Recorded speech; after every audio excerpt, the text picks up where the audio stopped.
एक महत्वाची आणि ब्रेकिंग माहिती समोर आली आहे। राज्यातील 29 महानगरपालिकेतील महापौर पदासाठी आज आरक्षण जाहीर करण्यात आलं। नगरविकास राज्यमंत्री माधुरी मिसाळ यांच्या उपस्थितीत आरक्षण सोडत जाहीर करण्यात आली आहे। 50% महिला आरक्षणाचे नियम लागू केल्याने राज्यातील 15 महानगरपालिकांवर महिला राज असणार हे स्पष्ट झालं। तर 14 ठिकाणी सर्वसाधारण वर्गाला संधी मिळणार आहे। महिलांना असलेल्या 50% आरक्षणानुसार 4 महानगरपालिकांमध्ये ओबीसी महिला तर 9 महानगरपालिकांमध्ये खुल्या प्रवर्गातील महिलांसाठी आरक्षण लागू झाले।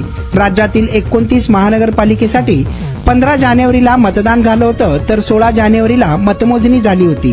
महापौर पदांसाठी आरक्षण जे झालं आहे त्यात अनुसूचित जमातीसाठी 1, अनुसूचित जाती 3, नागरिकांचा मागास प्रवर्ग म्हणजेच ओबीसी साठी 8 आणि सर्वसाधारण जागांसाठी 17 असे आरक्षण जाहीर करण्यात आले आहे। सर्वांचे लक्ष लागून राहिलेल्या सोलापूरसाठी आता आपण पाहूयात। सोलापूर महापौर आरक्षण ओपन कॅटेगरी म्हणजे सर्वसाधारण जाहीर झाले असून त्यातही सोलापूरचा महापौर हा खुल्या कॅटेगरीतला पुरुष होणार हे मात्र आता निश्चित झालं आहे। म्हणजेच की सोलापूरचा महापौर यंदा पुरुष होणार आहे। म्हणजेच सोलापूरचा महापौर हा खुल्या प्रवर्गातील पुरुष असणार हे आता निश्चित झाले आहे।